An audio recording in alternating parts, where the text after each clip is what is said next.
자, 오늘은 타 종교들 중에서 몇 가지 사상들에 대해서 좀 공부를 해보도록 하겠습니다. 먼저 무속의 세계에 대해서 우리가 조금 기본적인 개념들을 한번 살펴보도록 하죠. 지금 한국에서 활동하고 있는 무속인들, 소위 무당들의 숫자가 얼마나 되는지 아세요? 최소한 한 50만 명에서 많게는 100만 명 정도의 인구로 추정을 하고 있습니다. 사실 이제 이 무속인 한 분이 또 단골 고객들을 확보하고 있기 때문에 만일에 한 10명으로 1인당 한 10명을 잡으면 무속인과 관련된 불신자들의 인구는 500만 명에서 1000만 명까지 추정을 할 수가 있죠. 요즘에는 유튜브 방송에도 이 무당 관련 프로그램이 너무나 많다는 것을 발견하게 됩니다. 그 방송인들이 한국 최고의 무당을 탐방해서 그 얼마나 영험한지 또 검증하는 그런 프로그램도 있고, 또 무속인 여러분들이 나와서 토크쇼 형태로 이 무속의 세계, 또 그들의 고객들을 또 상담하고 또 테마의식을 거행했던 뭐 그런 일들을 서로 나누는 그런 프로그램들도 굉장히 많습니다. 자, 이러한 이 무속인 관련 프로그램들은 무속인들에 대한 긍정적인 이미지를 심어주기도 하고, 또 그들이 섬기는 신령들이나 조상신들에 대해서 일반 시청자로 하여금 친숙함을 자꾸 접하다 보면은 아무래도 친근해지니까 그런 어떤 목적을 가지고 제작되고 있다고 볼 수가 있죠. 그 연예인들 중에서 소위 이제 신병, 이 신병으로 어쩔 수 없이 무당이 된 분들도 있죠. 이 신병이라는 것은 의학적인 원인이 없이 몸이 아픈 현상입니다. 그래서 이제 이런 신병들은 그 무당애로의 부르심의 징조로 보고 있죠. 귀에 소리가 들리는 환청이 일어나기도 하고, 눈에 뭔가가 자꾸 보이는 환시 현상이 일어나기도 하죠. 어떤 사람은 다른 사람을 바라보고 있으면 그 사람의 운명이 자동적으로 보여서 고통을 당하는 케이스도 있고, 또 어떤 분들은 소위 그들이 말하는 귀신이 자꾸 눈에 보여서 힘들어 하는 분들이 있죠. 근데 그러다가 보통은 이제 무당이 되거나 점쟁이가 되는 경우가 많습니다. 무당 같은 경우는 구판을 주관하죠. 그러나 사실 뭐 점쟁이가 구판을 주관하는 경우는 없지만, 주로 이제 부적을 써준다든지 뭐 그런 어떤 일들은 하죠. 또 뭐 요즘에는 사실 뭐 무당이나 점쟁이 구분이 애매모호해서 같이 혼합적으로 뭐 병행하는 분들도 있는 것 같아요. 자, 중요한 것은 소위 무속인 중에서 신령하다, 영험하다고 소문이 나신 분들이나 쪽집게 점쟁이의 경우는 그들이 섬기는 신으로부터 계시를 받는 것만은 분명합니다. 신내림을 받은 무당의 경우는 굉장히 신통력이 뛰어나다고 볼 수가 있죠. 그러나 이전 무당이 되는 것을 공부를 해서 무당이 되는 분들, 이게 학습무라고 그러는데, 학습무의 경우는 그렇지 못하죠. 세습무의 경우는 부모로부터 신내림을 물려받은 경우인데, 사탄은 이 무속인이나 점쟁이들의 그 패밀리 가게를 장악하고 큰 근세를 발휘를 하므로, 뭐 꼭 그런 것은 아니지만, 예를 들어서 무속인의 아들이 하나님의 은혜로 목사님이 되는 경우에 보통 치열한 영적 전쟁을 또 치러야만 하는 경우가 있습니다. 제 경험에 의하면 이 점쟁이의 경우는 여러 가지 스타일이 있어요. 첫 번째가 이제 파노라마형의 경우인데, 이 파노라마형의 경우는 점쟁이를 찾아온 고객이 딱 방 안으로 들어오면 그냥 자동적으로 그 손님의 고객의 머리 뒤로 지나간 과거들이 파노라마처럼 환상으로 보이는 스타일이죠. 또 어떤 분들은 또 쌀주명도 있어요. 이 쌀주명은 쌀을 흩어놓고 그 찾아온 사람의 운명을 점쳐주는 그런 스타일이죠. 그 다음에 나무젓가락형은 뭐예요? 나무젓가락이 든 통을 흔들어서 바닥에 뿌린 뒤에 그 흩어진 모양을 보고 고객의 운명을 점을 쳐주기도 합니다. 사주팔자형은 고객의 이름과 생년월일을 물어보죠. 그리고 그 생년월일을 기초해서 운명을 점치는 그런 스타일이라고 할 수가 있습니다.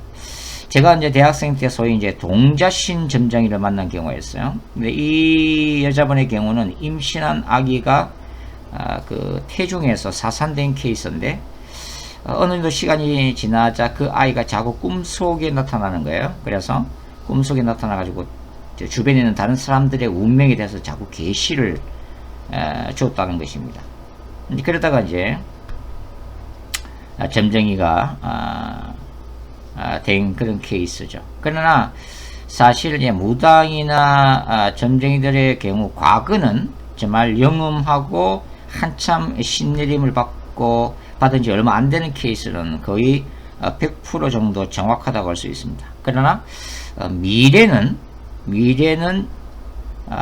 이런 악령들이 정확하게 알기가 힘들죠. 미래는 전적으로 누구의 손에 있어요? 전능하신 하나님 손에 있죠. 그러니까 이러한 그 무속인과 이런 점쟁이들 배후에 그들이 섬기는 신령의 이름으로 찾아오는 악령들, 보통 보면은 이제 이 무속인이나 점쟁이들은 자기들이 모시는 신이 있단 말이에요.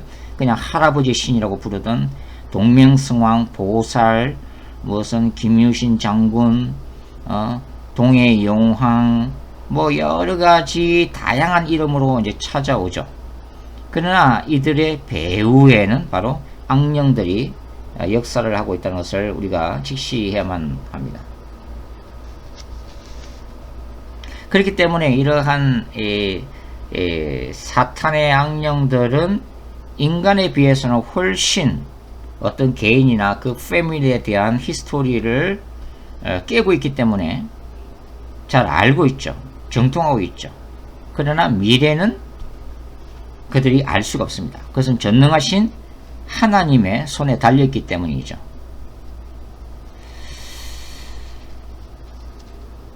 자, 무속인들을 만나보면 무속인들은 이 무속이라는 종교를 전통적인 민간 신앙으로 인정받기를 원합니다. 그리고 일부 분들이 생각하는 것처럼 무속이 단순히 아무것도 아닌, 그러니까 아무것도 아닌데 그것을 이제 사기치는 그런 것들은 아니에요. 사기치는 무속인들은 말 그대로 사기꾼들이죠. 그러나 정말 신이 임한 그런 무속이나 점쟁이들은 분명한 그 계시를 받고 있고, 따라서 그들은 엄연히 영적 세계를 다루고 있다는 것을 우리가 기억을 해야 합니다. 그러니까 무속인들은 이 고통받는 세상에서 수많은 사람들이 어떤 잘못된 인연 또는 억울하게 죽은 어떤 귀신들의 그 역사로 말미암아 고통을 받고 있다고 생각하고, 그 고통받는 사람들을 위해서 사역하고 있다고 자부를 하고 있죠. 그러니까 무속인들의 관심은 이 땅에서 고통스러운 인생의 문제들 속에 있는 사람들을 자신이 섬기는 신의 도움을 받아, 신령의 도움을 받아 이 사람들을 그런 고통에서 자유롭게 해주고 인생의 행복을 추구하도록 만드는데 이익을 감당하고 있다고 자부하고 있는 거죠. 그렇기 때문에 어떤 사람들은 이 무속을 기독교나 불교처럼 선한 하나의 종교로 취급해야 한다고 주장하는 사람도 있습니다. 그러나 착하고 선한 행실을 권유한다고 해서 참된 진리라고는 할 수는 없죠. 자, 잠언서 14장 12절 이런 구절이 있죠. 어떤 길은 사람이 보기에 바르나 필경은 사망의 길이니라. 자, 문제는 뭐죠? 영혼들을 어디로 인도하고 있는가입니다. 자, 무속은 한마디로 지극히 현세적인 종교예요. 기복적이죠. 그러나 인간의 영혼의 문제나 영혼의 세계에 대해서는 무속인들도 알 수가 없습니다. 그러니까 인간이 죽고 난 이후의 세계에 대해서 무속인들이나 점쟁이들이 답변을 줄 수가 없다는 얘기죠. 불교도 마찬가지지만, 물론 이들이 다루고 있는 이 땅의 현실적인 문제들이 중요하지 않다 하는 것이 아니죠.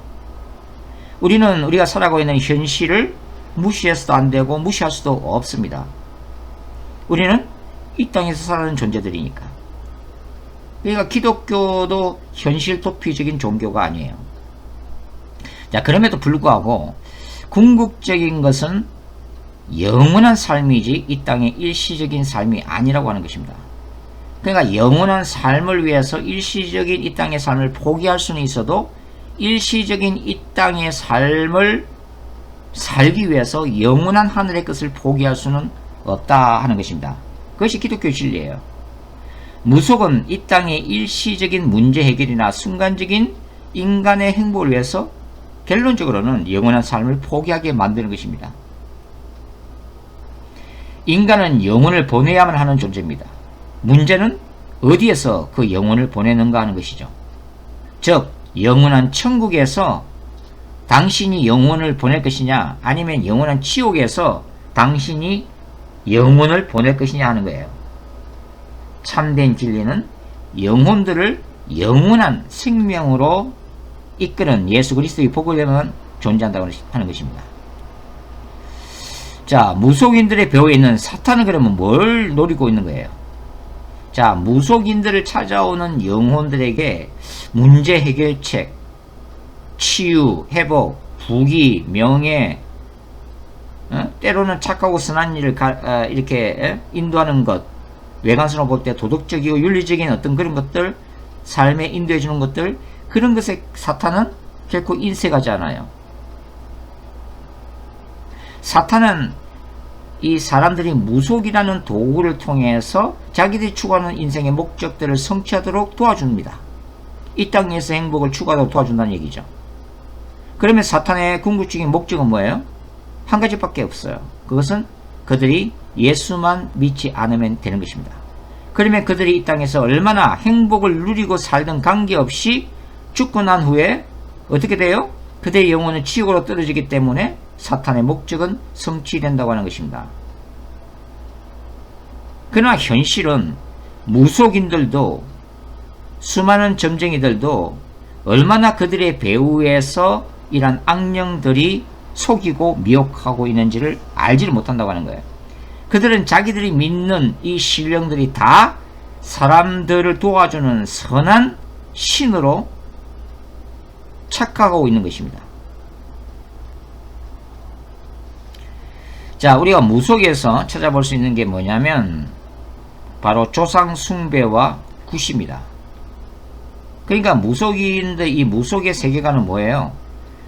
사람들에게 어떤 그 재난이나 고통이나 불행이 임하는 근본적인 이유가 뭔가 하면은 그 사람들의 조상들의 업보나 그 조상들의 한을 풀어주지 못했기 때문에 생긴다고 믿고 있다고 하는 거예요. 그래서 이 굿을 하는 것입니다. 그럼 굿을 통해서 뭘 하는 거예요? 조상들의 업과 한을 풀어주는 작업이라고 하는 거죠. 그럴 때에 후손들이 형통하는 역사가 일어난다고 믿고 있는 거죠. 그게 말 그대로 업, 카르마, 불교에서 우리가 이 카르마, 업에 대해서 언급한 적이 있죠. 이 카르마, 업을 푸는 가장 쉽고 확실한 방법이 굿하는 것이라고 믿고 있다고 하는 거예요. 그러니까 무속인들은 이 좋은 굿을 갖다가 해야 인생들의 고통에서 벗어날 텐데 자꾸 이 좋은 굿을 못하게 하고 자꾸 이 무속을 미신이라고 하는 틀 속에 가다 놓고 해서 사람 사는 일이 뒤틀어지고 어려워진다고 믿고 있는 것입니다. 그러니까 굿을 하면 기쁘고 슬프고 억울하고 고통 모든 것들이 동시에 몰려와서 굿하는 과정 가운데 터진다고 생각, 한꺼번에 터지면서 해결된다. 그러니까 한이 맺힌 사람들이 굿을 하면은 금방 반응이 온다고 믿는 거죠. 신이 감응한 것이라고 믿고 있다고 하는 것입니다. 그래서 굿을 하면서 울고 불고 춤추고 통곡하면서 원한을 풀어 헤친다라고 믿고 있다고 하는 것입니다. 그리고 이제 이 굿을 하는 하나의 또 다른 기능이 뭐예요? 이 악한 귀신들을 쫓아내는 축사 사역으로 이해하고 있다고 하는 거죠. 자, 그러니까 무속의 세계관에서도 악한 신과 착한 신이 존재하고 있는 것입니다. 자, 무속인들은 뭘 믿고 있어요? 이렇게 믿고 있다고 하는 거예요. 자, 인간이 죽어서 저승에 들어가기까지의 기간이 굉장히 부정하고 위험한 기간인데, 이승과 저승의 중간점, 이 중간에 있는 영혼은 이승에 대한 집착이 매우 높다고 말합니다. 이 땅에 대한, 살아있을 이 땅에 집착이 많다고 하는 거예요. 그래서 이 살아있는 사람들에게 해를 끼치는 경우가 많다고 하는 거예요. 개 중에는 천수를 누리지 못하고 객사를 한 사람이라거나, 결혼 못하고 죽은 처녀라든가 총각이라든가, 또는 참혹한 살인을 당하고 원통하게 죽은 사람들인가, 교통사고를 당했다거나, 뭐 이런 어떤 불행을 당했다거나, 뭐 이러한 원한을 가진 인간의 영혼이 편하게 저승으로 가지 못하고 이 땅에 머물면서 사람 속에 들어가거나, 또는 그 가정에 해를 끼치거나, 뭐 이렇게 하는 그런 걸로 생각하고 있다고 하는 거죠. 그러니까 굿이라고 하는 것은 그러한 원통하게 죽은 인간의 원혼을 달래서 뭐요?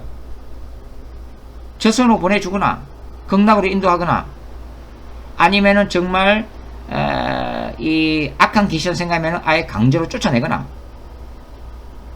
그렇게 하고 있는 거죠.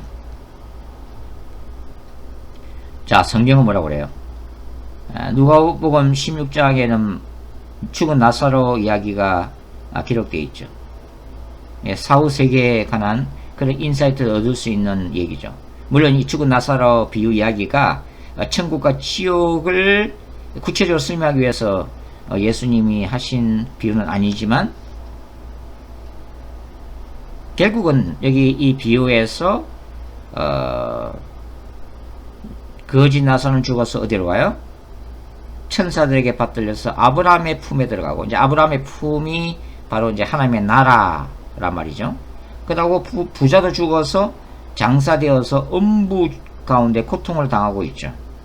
그러니까 두 세계가 인간의 죽음 이후에 완전히 갈라지는 것을 보여주고 있다고 하는 거죠. 그러니까 이 중간지대란 개념은 없다고 하는 것입니다. 성경에 있어서. 중간 개념. 중간지대의 개념을 이제 인정하는 게 이제 캐톨릭이죠. 캐톨릭에 나오는 연옥설이 그런 거잖아요. 천국도 아니고 지옥도 아닌 중간 지역을 연옥이라고 그러죠.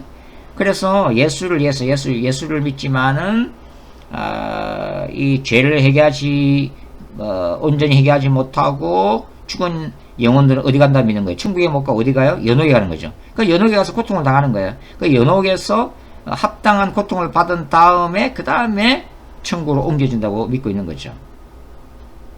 자, 육체를 떠난 영은 이 세상에 머물질 않습니다. 육체를 떠난 영은 영의 세계로 들어가는 거예요. 그곳은 영원한 천국과 영원한 지옥이라고 말씀을 드릴 수가 있습니다. 자, 무속세계에서 말하는 굿은요, 영적으로 보면 악령들을 초청하는 하나의 제의적 행사라고 보시면 돼요. 악령들은 의지적으로 자신들을 초청한 사람들의 영혼을 지배할 합법적인 권한을 갖게 되는 것입니다. 무속에도 당연히 뱅치유도 일어나고 축사와 예언이 일어나요. 사람들은 무속을 미신이라고 생각하지만 그것은 큰 오산이에요. 신내림을 받은 강력한 강신무의 경우 인간이 이해하기 힘든 신비적인 현상이나 초자연적인 기적들을 일으킬 수가 있습니다. 그 배후에 초자연적인 존재인 악령들이 바로 무속인을 통해서 일하기 때문이죠. 아까도 제가 말씀드렸다시피 굉장히 심각한 문제가 뭔가, 자, 무속인들은 사탄과 악령들의 실체를 알 수가 없다고 하는 거예요. 왜냐하면 이분들은 이미 사탄의 권세에 지배당한 사탄의 종들이기 때문입니다. 그들의 영의 눈이 열리지 않으면 그들이 믿고 있는, 그들이 기도하고 있는, 의지하고 있는 이 신령들이 악령이라는 것을 깨닫지를 못한다는 것입니다. 그리고 이미 사탄의 권세에 매였기 때문에 크리스찬들이 중보 기도를 통해서 사탄의 권세를 깨뜨리지 않는 한 그 무당들은 절대로 이 사탄의 권세에서 벗어날 수가 없다고 하는 것입니다.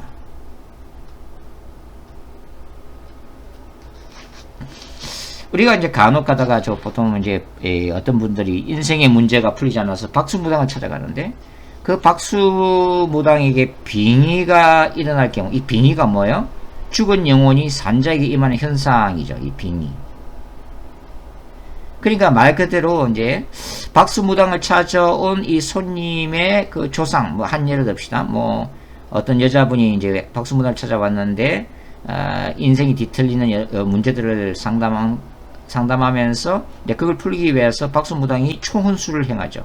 무슨 얘기냐면은 그 여자분의 뭐 죽은 아버지라든지 뭐 할아버지라든지 여하튼 연관된 신을 초청을 하게 되는 거죠. 그 다음에 그 신이 임하는 거죠. 이걸 빙의라고 그러죠. 근데 그 신이 누구라고요? 사실은 그 여자분의 아버지나 뭐 할아버지나 조상이 아니라 바로 악령들이라고 하는 것입니다.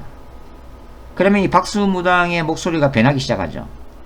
그리고 참 놀랍게도 이 찾아온 그 여자분의 예를 들면 친아버지, 돌아가신 친아버지의 음성이 들리고 아버지와 이 여자분 사이에서만 알 수 있는, 다른 사람이 전혀 알 수 없는 비밀이 거기에서 노출이 되어진단 말이죠. 그러면은 이 여자분은 어떻게 생각해요? 진짜 자신의 죽은 아버지가 찾아왔다고 생각하는 거예요. 왜? 자기 아버지와 자기만이 아는 비밀을 바로 박수무당의 입을 통해서 그 정보가 흘러나오기 때문에 믿지 않을 수가 없다는 거죠. 그렇게 결국은 뭐예요? 박수무당은 죽은 아버지 제사를 잘 지내라고 하는 거죠. 그것이 이 땅에서 축복받는 길이라고 얘기를 해줍니다. 자, 이것을 이제 영의 세계에서는 우리는 familiar spirit, 친숙한 영이라고 불려요. 어떤 그 악령들이 한 가족이나 가게에 수백 년, 수천 년 동안 머물면서 그 가정의 내력을 깨뚫고 있다고 하는 거죠. 악령의 역사라고 말씀드릴 수가 있습니다. 그러니까 박수무당이 주문을 외울 때는 이 친숙한 영이라고 불리는 악령들이 죽은 조상이나 이미 죽은 가족들 모습으로 찾아옴으로써 사람들을 속이는 케이스라고 하는 것입니다. 자, 그러니까 이 무속인들은 어떤 생각을 하게 되는 거예요? 종교들에 대해서. 말 그대로 종교 다원주의를 받아들이는 거예요. 그러니까 다양한 종교들을 다 인정하는 것입니다. 다양한 종교들 가운데 다양한 신들이 존재하고 그 다양한 신들이 서로를 인정하고 공존하면서 나름대로 고통받는 인간들을 도와주고 있다고 생각하고 있는 거예요.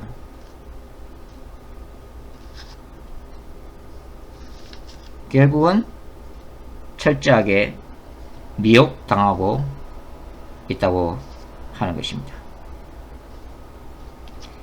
자, 그래서 이 무속인들이나 점쟁이들은 이 땅에 있을 때는 자신들이 섬기는 그 영험한 신들의 계시를 받아 어둠 속에서 헤매는 인생들을 올바른 길로 인도하고 있다고 믿고 있지만, 사실은 사탄에게 속고 있는 영적 소경들이고, 따라서 결과적으로 그 수많은 고객들, 그 수많은 자기를 찾아오는 영혼들을 지옥으로 인도하고 있는 것입니다.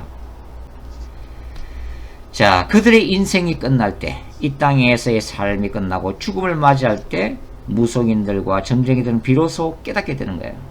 자신들의 영혼이 지옥에 떨어질 때에 바로 자신들이 섬겼던 그 신령한 신들이 자신들이 생각했던 선한 신이 아니라 바로 사탄적 권세들이고 수많은 악령들이라는 사실을 지옥에 떨어졌어야 깨닫게 된다 하는 것입니다. 우리가 이것을 갖다가 기억할 필요가 있어요. 그래서 성경은 이러한 악한 영적인 중매자들을 굉장히 가정스럽게 생각하고 있는 거예요. 자, 신명기 18장 10절 이하는 뭐라고 기록되어 있어요? 제가 한번 읽어드리겠습니다. 그 아들이나 딸을 불 가운데로 지나가게 하는 자나 복술자나 기름을 말하는 자나 무당이나 진언자나 신접자나 박수나 초혼자를 너희 가운데 용납하지 말라. 무릇 이런 일을 행하는 자는 여호와께서 가증히 여기시느니라. 자, 레위기 19장 31절 너희는 신접한 자와 박수를 믿지 말며 그들을 추종하여 스스로 더럽히지 말라. 나는 너희 하나님 여호와니라. 여러분, 사탄과 이 적그리스도의 영의 미혹은, 이 미혹 역사는 복음을 알지 못하는, 예수님을 알지 못하는 무속인들이나 무당들이 결코 깨달을 수 없는 영역입니다. 이러한 것은 오직 진리의 성령께서 임하셨을 때, 말씀이 있을 때에 영분별할 수가 있는 것입니다. 결국은 이 바울도 고린도서 4장 3절과 4절에서 뭘 얘기하고 있는 거예요? 이렇게 얘기하고 있죠.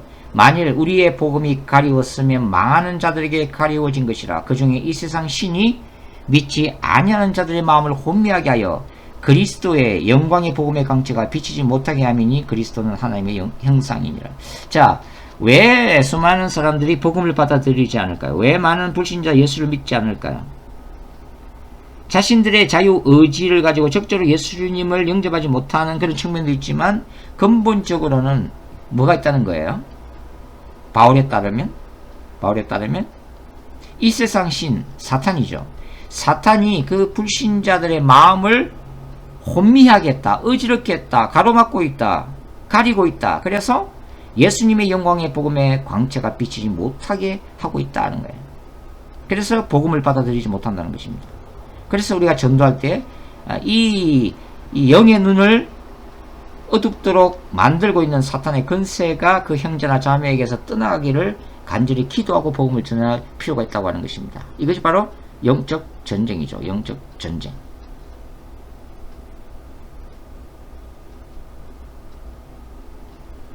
무속의 세계를 자 간단하게 말씀을 드렸는데요. 자, 그 다음에는 이제 우리가 초월맹상이나 UAG 그리고 이제 기독교 종말론에 대해서 계속해서 공부를 해보도록 하겠습니다. 자, 모든 그 종교들, 이 땅의 종교들 그리고 철학 사상들의 그 신학적인 영적인 뿌리는 창세기 3장에 나와 있죠. 창세기 3장 그 4절과 5절 말씀인데요. 우리가 잘 아는 말씀입니다. 뱀이 여자에게 이르되 너희가 결코 죽지 아니하리라. 너희가 그것을 먹는 날에는 너희의 눈이 밝아져 하나님과 같이 되어 선악을 알 줄 하나님이 아심이니라. 자, 이 구절은 그 뱀이 그 하와에게 주는 미혹된 말이죠. 그러니까 천지를 창조하신 하나님의 말씀에 대해서 사탄이 우주적인 전쟁을 선포하는 반역적인 지금 발언을 하고 있다고 하는 거죠. 자, 인간은 피조물이죠. 피조물. 그 피조물인 인간으로 하여금 하나님의 자리, 그 하나님의 자리가 어떤 자리죠? 바로 선과 악을 판단하고 재판하는 바로 자리죠. 그 하나님의 자리에 오를 것을 지금 충동질하고 있음을 볼 수가 있죠. 그러니까 이러한 미혹은 결국은 이제 인간이 스스로의 잠재되어 있는 그 능력을 개발해서 스스로 신이 될 수 있음을 강조하는 UAG 사상의 원천입니다. 그리고 인간이 신의 속박으로부터 벗어나 자신의 판단에 의해서 이 세상의 모든 선과 악을 스스로 판단하고 규정짓는 인본주의 사상이라고 할 수가 있죠.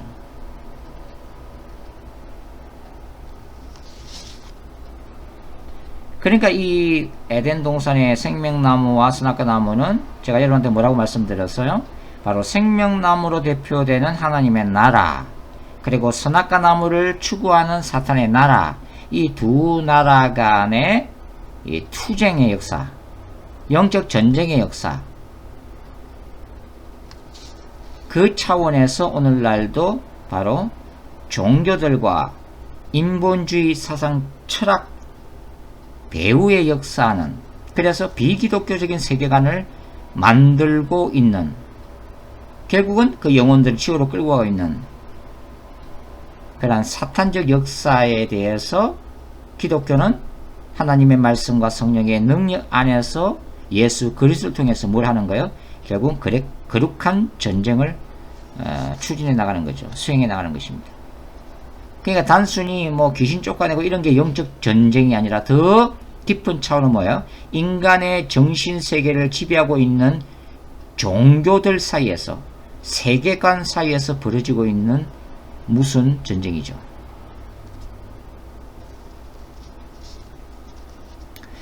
자, 우리가 이제 이러한 타 종교나 인본주의 철학 안에서 역사하는 영을 사탄의 영 또는 적 그리스도의 영이라고 부르는데요. 이 초월 명상도 마찬가지예요. 자, 명상요법은 현대인의 스트레스 해소와 새로운 건강요법 또는 어떤 뇌 운동, 그래서 사실 과학적으로도 효과성을 인정받고 있습니다.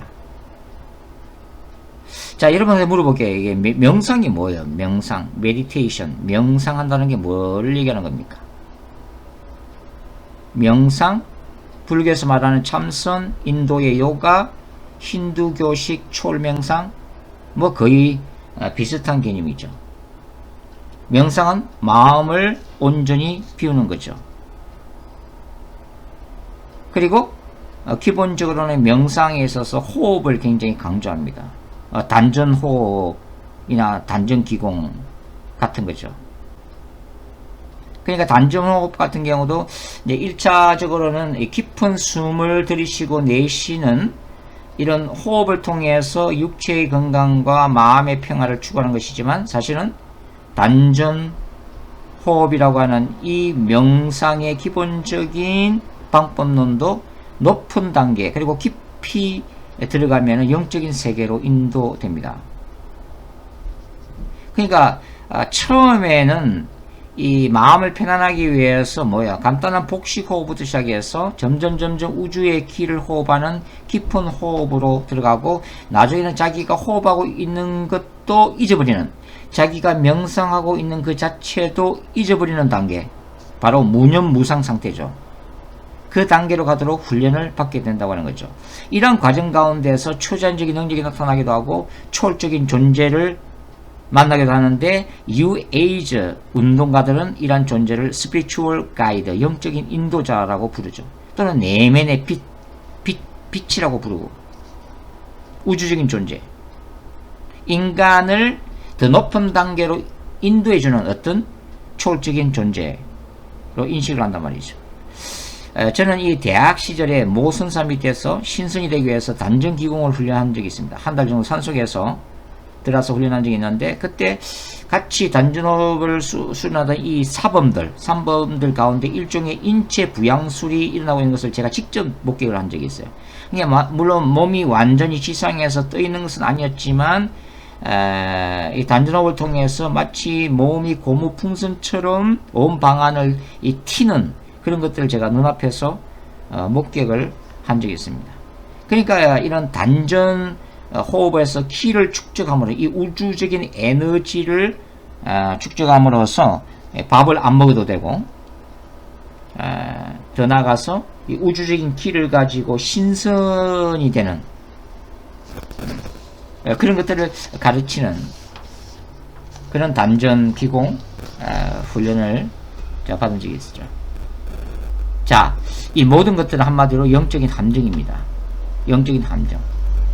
깊은 단계의 호흡법, 무념무상 상태, 또 체면술에 의한 무의식 상태로 들어가는 것, 결국 뭐냐?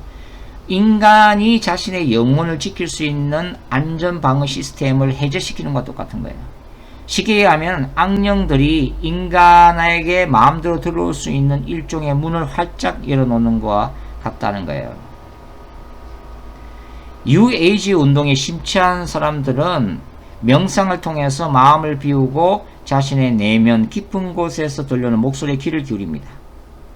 그들은 이 목소리가 깊은 명상을 통한 자신의 그 깊이 있는 고등자, 진짜 자라고 믿는 이 고등자에게 전해주는 우주의 신적 존재들인 메스터들의 음성이라고 믿는 거예요. 그래서 사실은 악령들의 음성이죠. 그러나 뉴에이지 운동가들에게는 이러한 메스터들이 기독교의 예수여도 관계없고 불교의 부처여도 관계없어요. 또는 또 다른 신이라도 관계없어요. 왜냐하면 이 사람들은 기본적으로 종교다원주의이기 때문에 모든 신들을 다 인정하고 있기 때문에 그렇습니다. 다만 이러한 종교다원주의의 그 세계관에서 보면 이러한 수많은 신들, 메스들 위에 가장 높은 우주적 존재, 가장 높은 우주적 하나님이 존재한다고는 믿고 있단 말이죠. 그리고 인간은 그 가장 높은 우주적 존재나 또 우주적 존재 밑에 있는 어떤 영적인 존재들 통해서 점점 신적 존재로 진화되는 데 도움을 받을 수 있다고 생각하는 거죠. 그 이제 방법론이 바로 명상 또는 불교나 힌두교에서는 환생이죠. 그러니까 뉴에이지 운동에서는 내적으로 돌려오는 음성이 그것이 사탄의 음성이든 하나님의 음성이든 관계없단 말이죠. 그 음성에 절대적으로 순종만 하면 되는 거죠. 그러니까 그 음성이 시키는 일은 선과 악에 관계없이 정당한 것입니다. 여기서 이제 기독교는 어떤 차이점이 있어요? 자, 기독교의 하나님은 인간의 자유 의지를 존중하시는 지극히 인격적인 하나님이십니다. 그러니까 하나님은 인간의 이성이나 자유 의지가 우상화되는 것 그 자체는 미워하시지만 하나님이 인간들에게 부여하신 그 하나님의 형상, 그 하나님의 형상의 하나인 이 건전한 상식이나 이성, 그 다음에 자유의지는 굉장히 존중하시는 분이에요. 우리가 계시를 받는다는 것은 뭐냐면 어떤 이단적인 이교도에 있어서 어떤 엑스타시, 황홀경에 빠져서 그런 것이 아니라 자신의 이성과 지성과 현실 감각을 가지고서 하나님의 임재 앞에 서는 거죠. 자, UAG 운동 어떤 운동일까요? 한마디로 혼합 종교입니다. 그러니까 이 UAG는 기독교 교리에다가 힌두교의 교리, 불교, 심지어는 신선 사상까지 다 이렇게 가미해서 만들어진 일종의 혼합 종교입니다. UAG는 그것을 추종한 사람들에게 치유를 약속해 줍니다. 초자연적 능력을 약속해 주죠. 이 땅의 행복과 축복을 약속해 주고 성공을 약속해 줍니다. 그리고 UAG 운동은 이러한 신비 운동을 통해서 종교 통합도 가능하고 궁극적으로는 단일 세계 정부도 가능하다고 믿고 있는 거죠. 그렇기 때문에 이들에게는 뭐가 인정되는 거예요? 종교다원주의가 자연스럽게 받아들여질 수가 있다고 하는 것입니다. 자, 이 UAG 운동에서 이 궁극적인 목적을 언급하는 책이 있어서 굉장히 흥미로운데요. 그것이 뭐냐면 이 UAG 운동의 선두주자 중에 한 사람이 바로 앨리스 베일리라고 하는 여자입니다. 이 앨리스 베일리 책에는 이렇게 이제 기록이 되어 있는데 제가 한번 읽어보겠습니다. UAG의 최종 목적은 모든 메스터들을 다스리는 메스터이신 그리스도께서 육체로 출현하는 그의 재림을 위하여 세상을 준비하는 것이다. 자, 여기서 말하는 이 그리스도가 우리가 얘기하는 그리스도가 아니라는 것을 아시기 바랍니다. 이 그리스도의 재림을 위해서 세상을 준비한다고 하는데 이 그리스도는 우리가 말하는 예수 그리스도가 아니라 바로 적 그리스도를 얘기하는 거예요. 계속해서 읽어보겠습니다. 모든 메스터들의 임무는 이 재림 사건이 이루어질 수 있도록 말 그대로 적 그리스도가 오는 것을 기다리고 있다고 하는 거죠. 이 재림 사건이 이루어질 수 있도록 사람들의 마음을 준비시키는 것이다. 뭐로? 명상운동으로. 뭐로? UAG 사상으로. 그런 얘기죠. 자, 계속해서 읽어볼게요. 그러므로 인간의 의무는 그리스도께서 이 땅에 출현할 때 그분을 영접하여 그의 가르침과 권면에 순종하는 것이다. 굉장히 무서운 거죠. 즉 그리스도를 준비하고 있는 것입니다. 나중에 제가 이제 이 강의의 이제 후반부에서 이 모든 것들을 정리를 하도록 그렇게 할게요.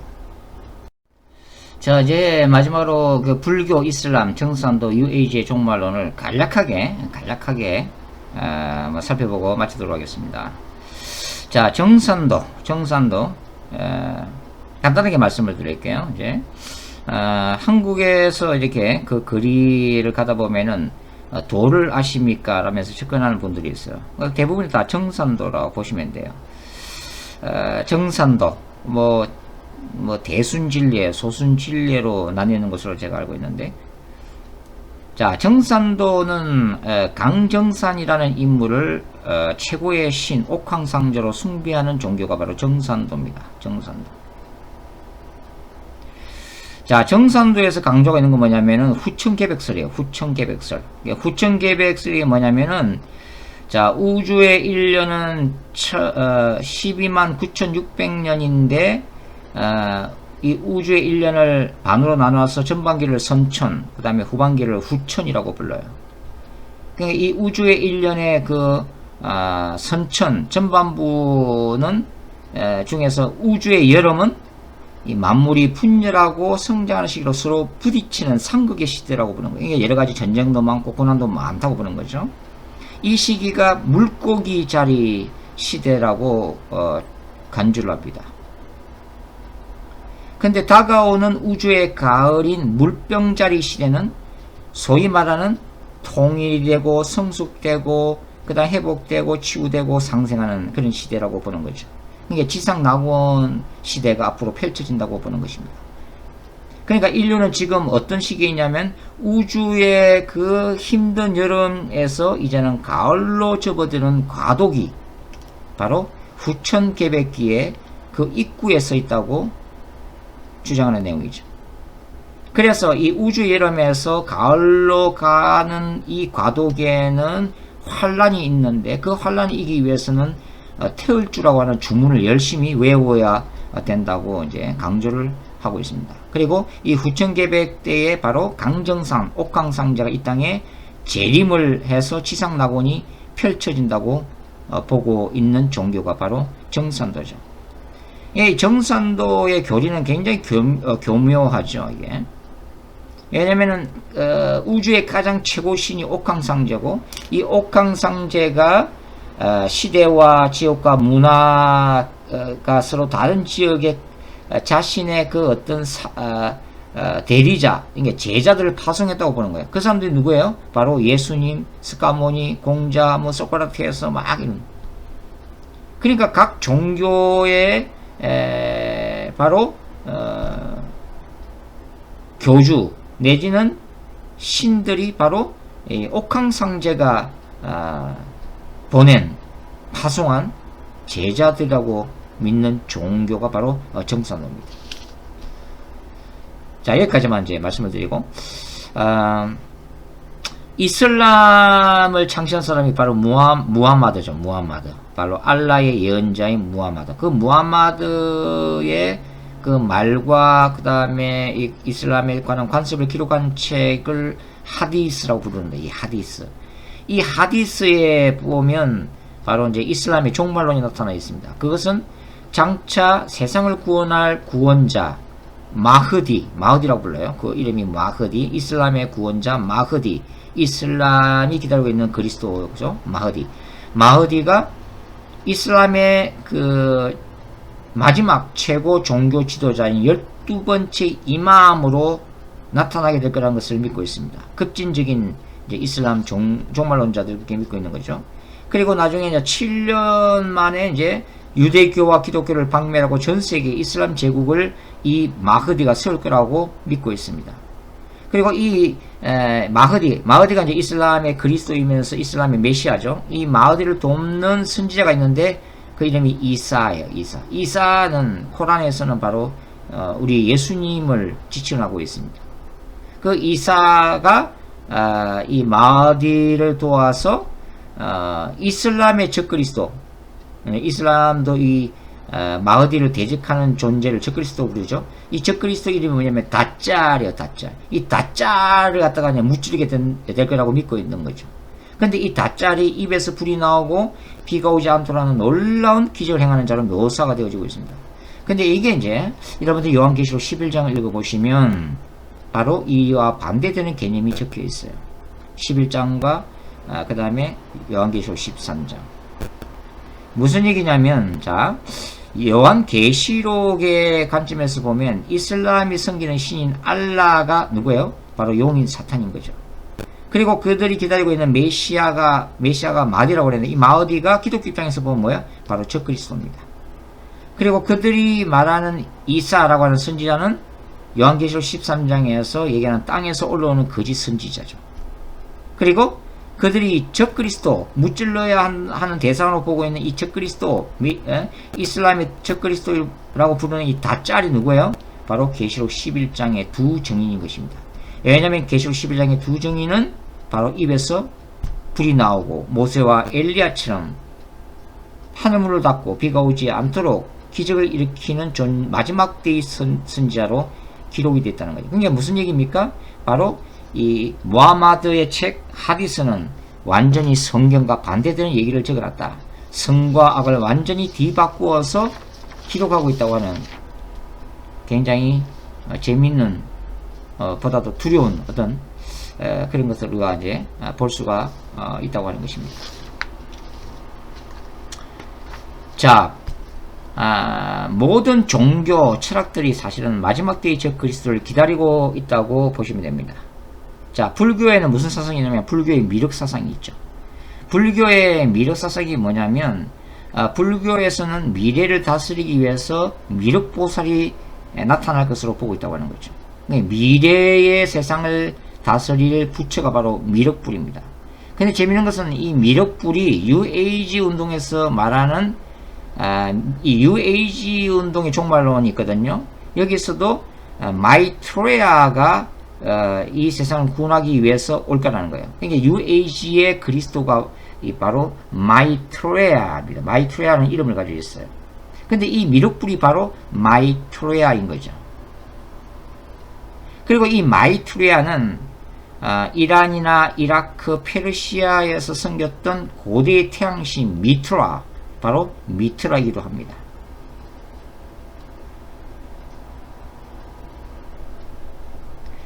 우리 민족의 그 고수 중에 소위 말해서 연스인 계감유록이라는 책이 있는데 이 계감유록에서도 이 미륵불이 모든 종교의 교주이며 유불선을 융합하여 한 기운으로 출현하는 존재로 가르치고 있죠. 그러니까 이 존재가 정산도에서 말하는 바로 재림할 옥황상제입니다.